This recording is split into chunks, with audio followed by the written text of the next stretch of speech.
in the ship right behind you to feed the rest of the penguins that we have inside. Okay, so if you want to watch more Just stay there. just join us inside later at Just stay there. 7:45 also, okay? But for right now, I'll be right here talking about these African penguins and feeding them. And if you have any other questions about these birds, just grab my attention and ask me, alright? Just shout it out to me. I'll try my best to answer you, okay? Alright, so as you can tell, they're pretty hungry right now.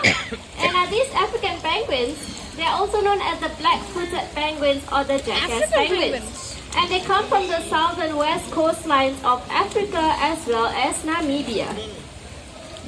And the most common question we get from our visitors is, why are these penguins outdoors?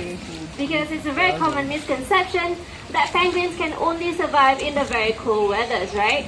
Well, actually, where these guys come from, in the wild, temperatures on land can go up to 40 degrees Celsius, which is really much hotter than it is right here in Singapore. So these guys, unlike the sub-Antarctic penguins, these African penguins are specially adapted to survive in the hotter climate. And they have a lot of adaptations that actually help them to do just that.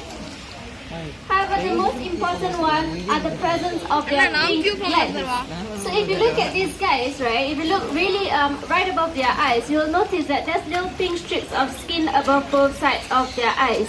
It's pretty faint right now because the weather's not really hot.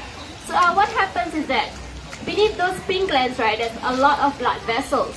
So when the penguin is feeling warm, the blood will rush through that area, making the pink glands look very, very pink in color. And that's actually from the blood flow. So this is how the birds actually cool down their body temperatures to adapt to the surrounding air. And although penguins cannot fly, you can probably tell that these guys are fantastic swimmers. Like all other species of penguins, these African penguins spend time at sea, hunting for fishes like tunas, sardines, mackerels, and also anchovies. And it's the same kinds of fishes that we eat ourselves every day. So basically, humans and penguins were actually fighting for the same type of food. And that's why in the wild, a lot of African penguins are actually dying off from starvation because we are taking out too much food from the ocean. So it's also known as overfishing.